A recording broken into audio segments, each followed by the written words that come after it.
لما سبق ناصر الحق بالحق والهادي إلى صراطك المستقيم وعلى آله حق قدره ومقداره العظيم. اللهم إني أعوذ بك أن أضل أو أضل أو أزل أو أزل أو أظلم أو أظلم أو أجهل أو يجهل علي. Alhamdulillah. I thought since we've been, mashallah, gathering regularly in these blessed gatherings, we may as well actually go through a text, because these are the things that stand the test of time. With every age, with every generation, we have people with new ideas and with new thoughts about how things should be. And one common thing about them you find is that they're very overzealous. They're usually younger. They haven't got much life experience. They lack wisdom. And every age, we have people who think they got it all figured out, and all the previous ancestors and the predecessors, they didn't know what they were talking about. And it takes, for those, إِلَّا مَن رَحِمَ رَبِّي, those who Allah has mercy on them, if they get to an old enough age, they start to recognize the folly that they were falling into. So rather than giving random scattered kind of tidbits here and there, I thought that we should get back to basics and take a text that has some practical utility. Because at the end of the day, the beloved sallallahu alayhi wa sallam said, one of the du'as that he used to always make is, Allahumma inni a'udhu bika min ilmin la yanfa'. Oh Allah, I seek refuge in you from knowledge that does not benefit. So, and in Arabic as well, something that we repeat time and again, is that when you have, when you take the word knowledge, ilm, when you flip the letters around, you get amal, you get action. And you flip them around again some more, and you get lama', which is brilliance.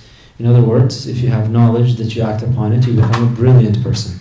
So there has to be this progression. And any knowledge that you have that does not translate into action, you should know that it is not beneficial knowledge. It is taking up space in your brain, and you need to let it go. And any knowledge or any information that you come across on a day-to-day basis that you cannot translate into action, more than just generating an emotional state within you, that is not knowledge that is beneficial, it's actually knowledge that is harmful. And Allah subhanahu wa ta'ala tells us in Surah Al-Shu'ara, يَوْمَ لَا يَنْفَعُ مَالٌ وَلَا بَنُونَ إِلَّا مَنْ أَتَى اللَّهَ بِقَلْبٍ سَلِيمٍ. On a day when there is nothing that will benefit you, nothing will avail any person. No wealth, no children.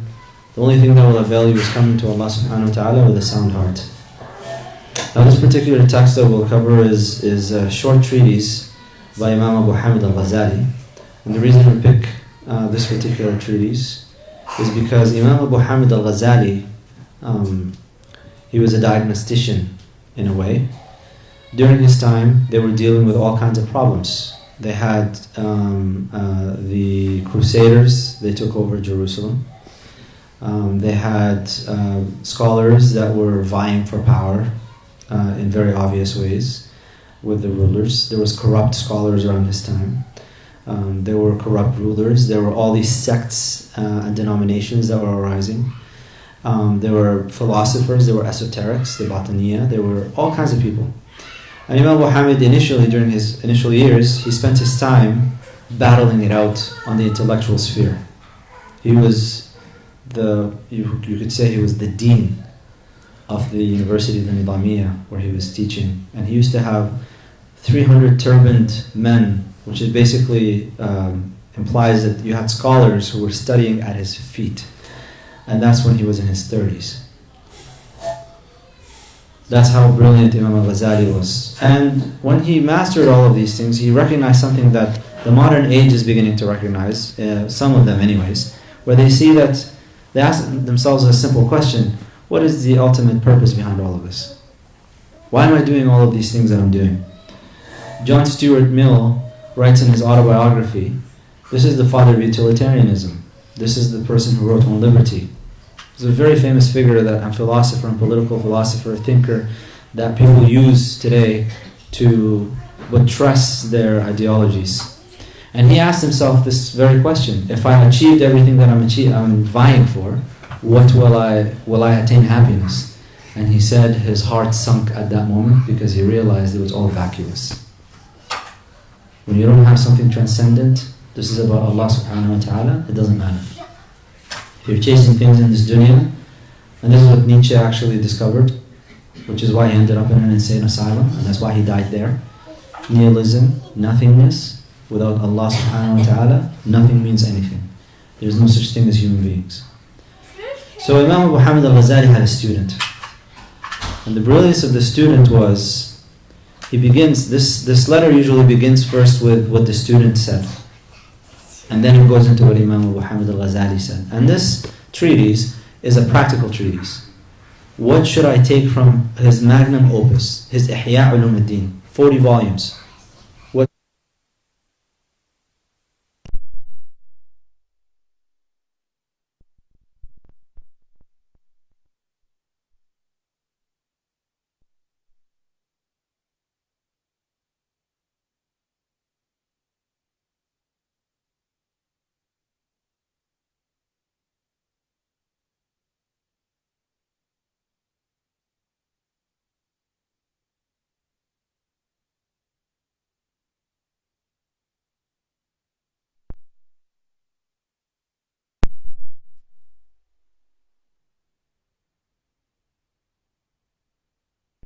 Try this. If you try this, you will get somewhere. You don't have to have everything explained to you intellectually speaking. Some things are experiential. Once you get through the intellect, then you will reach a dead end, and then you have to go and act and do something. So the letter begins, Alhamdulillahi Rabbil Alameen. Praise be to Allah, the Lord of the worlds. وَالْعَاقِبَةُ لِلْمُتَّقِينَ. And the final abode, or the final end, and the success is implied here, is for those who have taqwa of Allah subhanahu wa ta'ala. This is piety, this awe, fear, trepidation of Allah subhanahu wa ta'ala. وَالصَّلَاةُ وَالسَّلَامُ عَلَى نَبِيِّهِ مُحَمَّدٍ وَآلِهِ أَجْمَعِينَ. And prayers and peace be upon his Prophet Muhammad sallallahu alayhi wa alihi wa sahbihi wa sallam, and his progeny, or those who follow him. Alihi implies either his just household, or everybody that follows the sunnah of the beloved sallallahu alayhi wa alihi wa sahbihi wa sallam is also included in that honor. And the reason it begins with this is because there is a hadith, a famous hadith, كل أمر ذي بال لا يبدأ فيه ببسم الله أو بحمد الله فهو أقطع هو أبتر أو أجدم. There's different narrations for this hadith. It's a weak hadith, but we use it in terms of fadail al-a'mal, virtuous deeds. And the hadith says that any action that has any merit, any importance in your life, that does not begin with Bismillah, in the name of Allah, or in praise of Allah subhanahu wa ta'ala, then know that this action is going to be cut off from blessing. And so this is a lesson for all of you and all of us, beginning with myself, and then to all of you, and extend that to all of you. Anytime you begin anything that you are trying to get through, ask Allah subhanahu wa ta'ala by first invoking His name, Bismillah ar-Rahman ar-Rahim, and then you begin. You're studying something, Bismillah ar-Rahman ar-Rahim. يا من علمت إبراهيم وفهمت سليمان علمني وفهمني. In the name of Allah, O you who have taught Ibrahim alayhi salam, يا معلم إبراهيم علمني, teach me. O one who gave understanding to Sulaiman alayhi salam, وفهمناها سليمان, you gave understanding to Sulaiman, grant me understanding. This is how you invoke Allah with, this is why it's important to recite the Quran and take the lessons from it. Oh Allah, you taught Ibrahim, teach me. You gave Sulaiman understanding, give me understanding. Bismillah, any action. It doesn't matter what it is. Anything that has anything that you want to succeed, in the name of Allah, it will be blessed. And Allah will facilitate for you. Will shorten your time that you need to read it. Will shorten your time that you need to memorize it. Will shorten your time and energy that you need to spend on it. اعلم أن واحدا من الطلبة المتقدمين لازم خدمة الشيخ الإمام زين الدين حجة الإسلام أبي حامد محمد بن محمد الغزالي قدس الله روحه. So know that one of the students who are advanced and who have accompanied the Shaykh and served the Shaykh, Zainuddin, the adornment of the religion. So these titles you'll find them, Shamsuddin, Zainuddin, Taqiyuddin. These are beautiful adornments, titles, epithets that have been given to these teachers. So the title that's been given to Imam Al Ghazali, Zainuddin Hujjatul Islam, the adornment of the religion and the proof of Islam. Abi Hamid Muhammad ibn Muhammad Al Ghazali, Qaddas Allah Ruhahu, may Allah sanctify his soul. واشتغل بالتحصيل. So this student busied himself with attaining knowledge. وقراءة العلم عليه حتى جمع من دقائق العلوم. So this student spent time serving Imam Al Ghazali, first of all, and as part of his accompanying him, he also studied with him. And this is something that we miss out on when we talk about teachers. We look at teachers and the relationship of the student with the teacher as simply just a relationship of, I just come didactically, just take the knowledge and leave. But the way that the traditional students of knowledge have done it was to accompany the sheikh, so that you experience the states, and then they would attain the knowledge. The knowledge was not just things you can read in books, because anybody can go pick up a book and read it. And nowadays you can just look up online and just look all the corrections if you need to get the corrections. That's not how knowledge is attained. There's a proverb we have in Sudan, Al-ilm fi al-ras ma fi al-kurras. Knowledge is in the head, it's not in the book. And another proverb that's said in Arabic, Al-ilm fi al-sudur wa laysa fi al-sudur. Knowledge is in the hearts, but it's not in the lines, in books. So this student spent time with Imam Al Ghazali, just serving him, attaining knowledge, until he gathered daqa'iq al-ulum. He gathered all of the subtleties of knowledge. وَاسْتَكْمَلَ مِنْ فَضَائِلِ النَّفْسِ. And then he completed all of these virtues of the self. Gathered as much as he could from them. ثُمَّ إِنَّهُ فَكَّرَ يَوْمًا فِي حَالِ نَفْسِهِ. And then one day the student sat down and contemplated on the state of his own self. Knowledge in Islam is not just about the didactic things that you pick up, it's also about contemplating and reflecting within yourself. What's going on with my own being? And he sat down and contemplated. وَخَطَرَ عَلَى بَالِهِ. And then it just occurred to his mind. فَقَالَ إِنِّي قَرَأْتُ أَنْوَاعًا مِنَ الْعُلُومِ. And then he said, I read many types of knowledge, many disciplines within knowledge. You'll find some students of knowledge will be proud to declare, MashaAllah, I got the 10 qira'at of the Quran, I've studied the 6 books of hadith, I've done all these mutun, I've studied all this Arabic language, texts, I've done this and that, I've gone through all of these different things.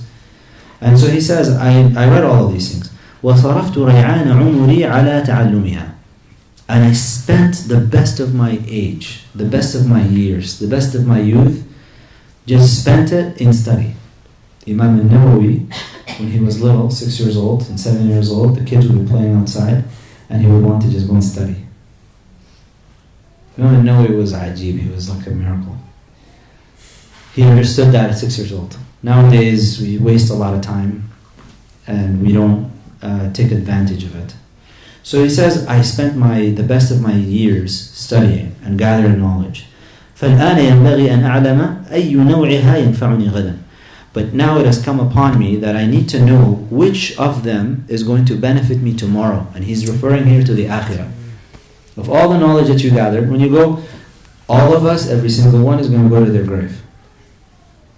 When you go to your grave, you're not going to take your degree with you, you're not going to take your titles with you, you're not even going to take your clothes with you. You're going to be wrapped up in a white shroud, and then the angels are going to come and ask you some questions. So he's asking himself, in the day of judgment, you're not going to go to Allah and say, oh Allah, I got a PhD in this, I got an MD, and I got this degree, and I got an engineering thing, and I got this and that. And that doesn't matter to Allah subhanahu wa ta'ala. So he asks himself, what of these knowledge is going to benefit me tomorrow with Allah subhanahu wa ta'ala? وَيُوَانِسُنِي فِي قَبْرِي. And that will also keep me company in my grave, because the grave is this lonely existence. It's not, it's one of these things that it's weak, but there's enough people that have related similar kind of experiences and narrations like this that it has some power. If you're spending your time trying to memorize the Quran, and let's say that you pass away before you finish, Allah will accompany you an angel in your grave to help you finish memorizing the Quran, if you didn't finish in this world. So that's knowledge that will keep you company in your grave. Knowledge that you've taught, you've transmitted, you've tried to reach to people, actions that you've done, charity, things like that. These are things that will accompany you in your grave. Children, progeny that are making dua for you, these are things that will accompany you in your grave. So he's asking, what is going to accompany in my grave and keep me company? Because I'm going to be alone. People are going to come here and there, and then eventually they'll forget. وَأَيُّهَا لَا يَنْفَعُنِي حَتَّى أَتْرُكَهُ. And which of these knowledges is not going to benefit me so that I can just leave it alone, depart from it. This is a very difficult thing for us to do. We can't even leave following the news, which is non-beneficial knowledge. Most of the news I would venture to say 99.999999999% of the news is not beneficial. In fact, it's a lie. It's incomplete, it's context-free, it's to generate a reaction, it's clickbait. That's all it is. So we busy ourselves with that stuff. But when it comes to beneficial things, subhanallah, nobody wants to spend time. I'll sit there for hours on end, following Al Jazeera, following CNN, following whatever it is, BBC, ABC, whatever news channel that you follow, and just find out about all these things that are happening all over the place, that you can't do anything about, that you can't even speak coherently about.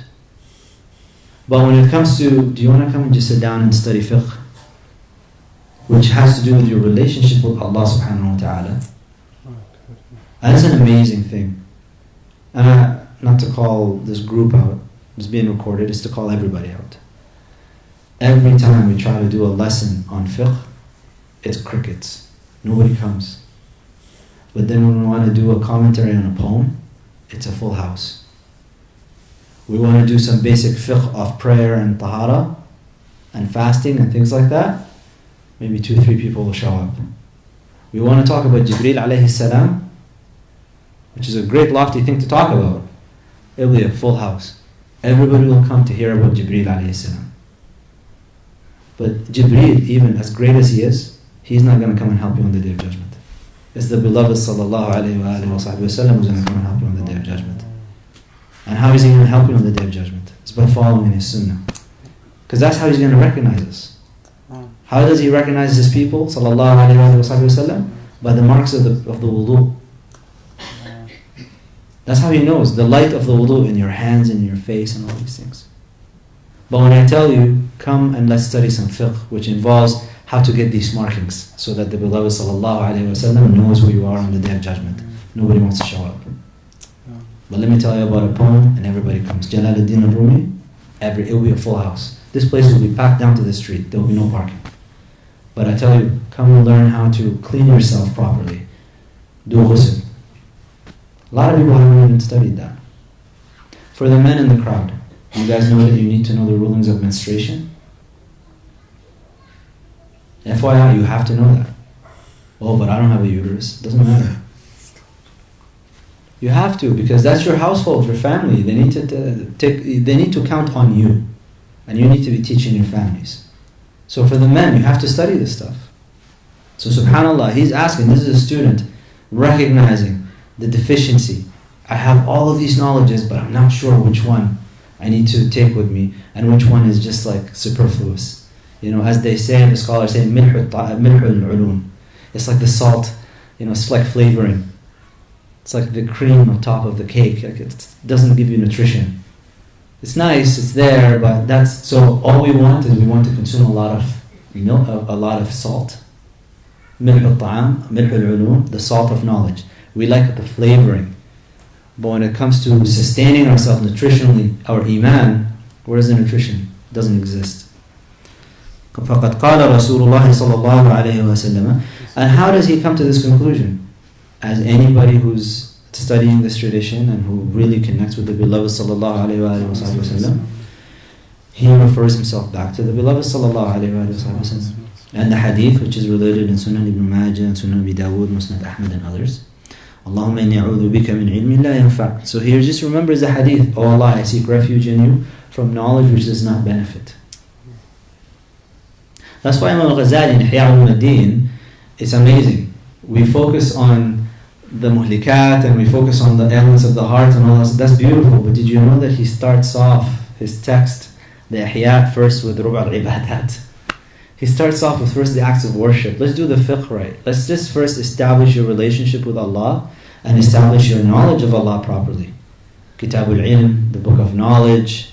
He deals with Aqidah first. He deals with these things first. And then he gets into all of these other matters. Because trust me, you can pick up the meditations of Marcus Aurelius or the writings of Seneca. This is all the Stoicism and all that stuff. That's the philosophy of the Stoics. You can pick up things from the Vedantas. You can pick up things that the Hindus have written. You can pick up things that philosophers of ethics have written. And it'll be beautiful. Aristotle, the Ethics. Like wonderful things. You can become a righteous, really nice person. And it will be great for you in this world. And you'll be rewarded in this world. But if you're not seeking Allah's countenance with any of this stuff, it doesn't matter. You'll be rewarded here, you'll get your reward here, but your intention was for here. It was not for Allah subhanahu wa ta'ala. So He's not going to sell you short. You'll get what you wanted. فاستمرت لي هذه الفكرة حتى إلى حضرة الشيخ حجة الإسلام محمد الغزالي رحمة الله تعالى عليه استفتاء وسأل عنه مسائل والتمس منه نصيحة ودعاء. So this thought just kept chasing the student. It just kept sitting on his mind until he got to the gathering of the Shaykh, the Proof of Islam, Muhammad Al Ghazali, may Allah have mercy on him. And he sought a fatwa from him, and he asked him some questions, and he asked him for advice, and he asked him for a dua. وقال وإن كان مصنفات الشيخ كالإحياء وغيره يشتمل على جواب مسائل لكن مقصودي أن يكتب الشيخ حاجتي في ورقات تكون معي مدة حياتي وأعمل بما فيها مدى عمري إن شاء الله تعالى. فكتب الشيخ هذه الرسالة إليه في جوابه والله أعلم. So he said that my intention was to go to the Shaykh, and I know that what he has, the answers are scattered across the Ihya. But I wanted just a few pieces of paper. Very simple things, direct advice, direct counsel that I could just take, put it in my pocket and just act upon it. And I can use it for the rest of my life. So the Imam, the Shaykh, wrote this treatise as an answer to him. And Allah knows best. And inshallah next week we'll begin with the actual letter. But I just wanted to give you this kind of introduction from this particular text and why we do these things. You have to always ask yourself, what is important? When it comes to us here, what's important is your fiqh, your aqidah first, because you need to establish who you're worshipping. And then your fiqh next, because you need to establish how you worship. And then your ihsan, because then you need to establish how to purify and make your intention pure in your acts of worship to the one that you know that you're worshipping. And then the signs of the time, the signs of the hour. Not as a pastime that you sit on YouTube for 2 hours and listen to whatever, one of these so-called scholars that just talk about the signs of the time and you just entertain yourself with it. It's so that you know how to act during the end of time. These are the 4 pillars of this religion. You know, Islam has 5 pillars, but there are 4 pillars that this religion as a whole stands upon. The first one is Islam, which is your acts of worship. Iman, which is your aqidah. Ihsan, which is how to purify yourself and your heart. And alamatul sa'a, the signs of the hour, which is how to know the times that you're in so that you can act accordingly based on these things. Inshallah next week we'll get into the actual treatise. سبحانك اللهم وبحمدك أشهد أن لا إله إلا أنت أستغفرك وأتوب إليك.